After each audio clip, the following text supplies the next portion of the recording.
الله أكبر.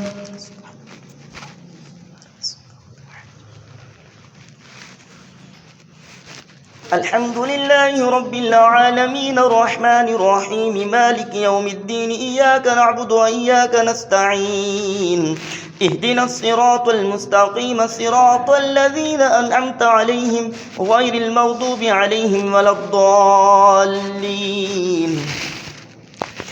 يا بني إسرائيل اذكروا نعمتي التي أنعمت عليكم وأني فضلتكم على العالمين واتقوا يوما لا تجزي نفس عن نفس شيئا ولا يقبل منها شفاعة ولا يؤخذ منها عدل ولا هم ينصرون.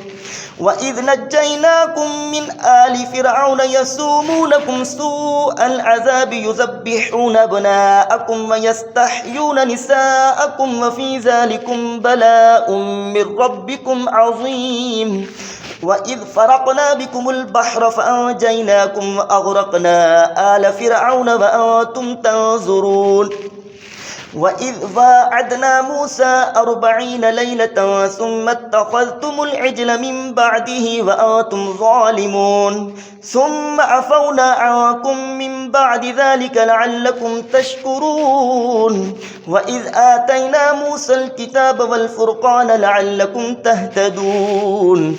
وإذ قال موسى لقومه يا قوم إنكم ظلمتم أنفسكم باتخاذكم العجل فتوبوا إلى بارئكم فاقتلوا أنفسكم ذلكم خير لكم عند بارئكم فتاب عليكم إنه هو التواب الرحيم.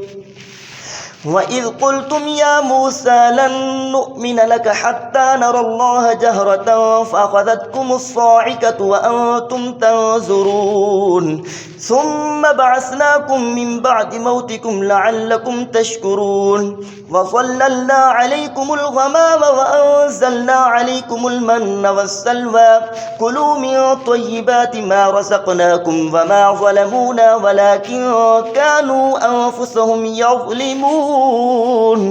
وإذ قلنا ادخلوا هذه القرية فكلوا منها حيث شئتم رغدا وادخلوا الباب سجدا وقولوا حطة نغفر لكم خطاياكم وسنزيد المحسنين. فبدل الذين ظلموا قولا غير الذي قيل لهم فأنزلنا على الذين ظلموا رجزا من السماء بما كانوا يفسقون.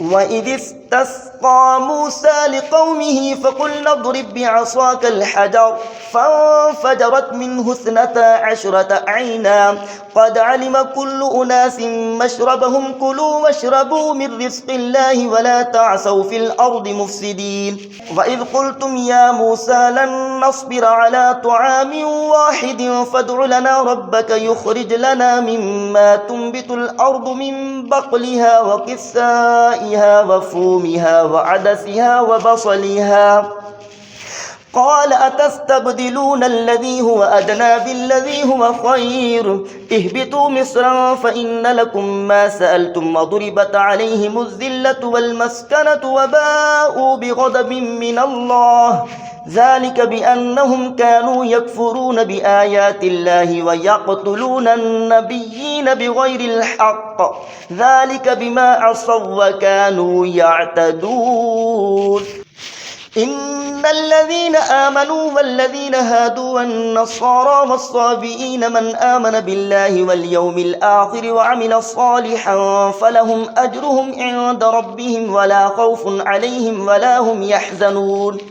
وإذ أخذنا ميثاقكم ورفعنا فوقكم الطور خذوا ما آتيناكم بقوة واذكروا ما فيه لعلكم تتقون ثم توليتم من بعد ذلك فلولا فضل الله عليكم ورحمته لكنتم من الخاسرين.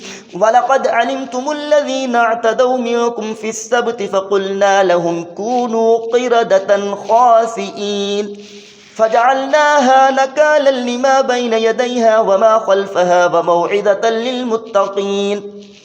وإذ قال موسى لقومه إن الله يأمركم أن تذبحوا بقرة قالوا أتتخذنا هزوا قال أعوذ بالله أن أكون من الجاهلين قالوا ادع لنا ربك يبين لنا ما هي قال إنه يقول إنها بقرة لا فارض ولا بكر عوان بين ذلك فافعلوا ما تؤمرون قالوا ادع لنا ربك يبين لنا ما لونها قال إنه يقول إنها بقرة صفراء فاقع لونها تسر الناظرين قالوا ادع لنا ربك يبين لنا ما هي إن البقرة تشابه علينا وإنا إن شاء الله لمهتدون قال إنه يقول إنها بقرة لا ذلول تثير الأرض ولا تسقي الحرث